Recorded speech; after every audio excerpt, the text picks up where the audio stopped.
Hello दोस्तों, कैसे हो आप लोग। उम्मीद करता हूँ अच्छे ही होंगे। हमारे SN हिंदी कहानियों की दुनिया में आपका स्वागत है।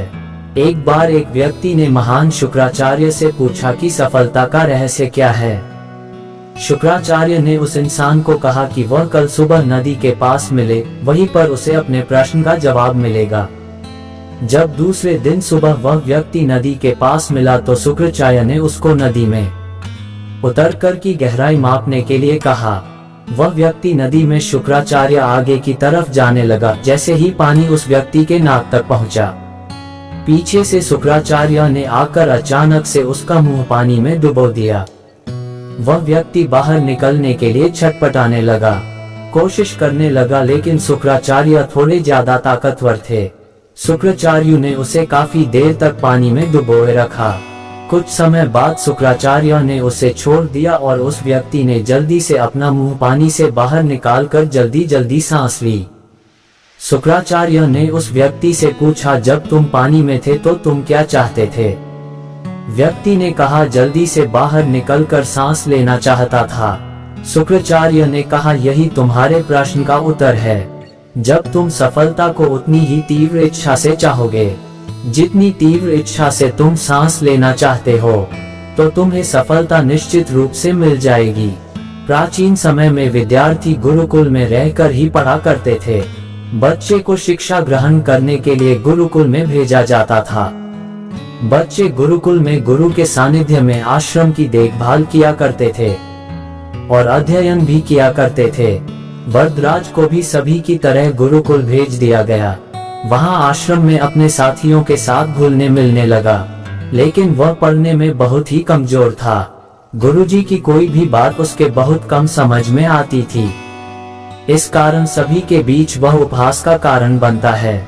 उसके सारे साथी अगली कक्षा में चले गए, लेकिन वो आगे नहीं बढ़ पाया। गुरुजी ने भी आखिर हार मानकर उसे बोला, बेटा वरदराज, मैंने सारे प्रयास करके देख लिए हैं। अब यही उचित होगा कि तुम यहाँ अपना समय बर्बाद मत करो। अपने घर चले जाओ और घर वालों की काम में मदद करो। वरदराज ने भी सोचा कि शायद विद्या मेरी किस्मत में नहीं है और भारी मन से गुरुकुल से घर के लिए निकल गया। दोपहर का समय था।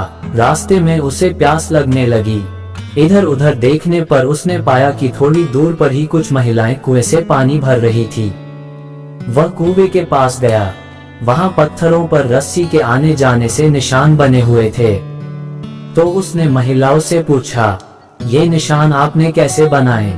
तो एक महिला ने जवाब दिया, बेटे ये निशान हमने नहीं बनाए, ये तो पानी खींचते समय इस कोमल रस्सी के बार बार आने जाने से ठोस पत्थर पर भी ऐसे निशान बन गए हैं। वरदराज सोच में पड़ गया।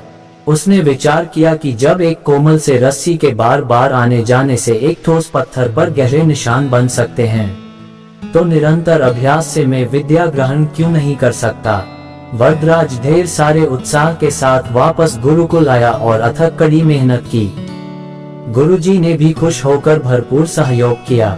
कुछ ही सालों बाद यही मंदबुद्धि बालक वरदराज आगे चलकर संस्कृत व्याकरण का महान विद्वान बना। शिक्षा दोस्तों, अभ्यास की शक्ति का तो कहना ही क्या है।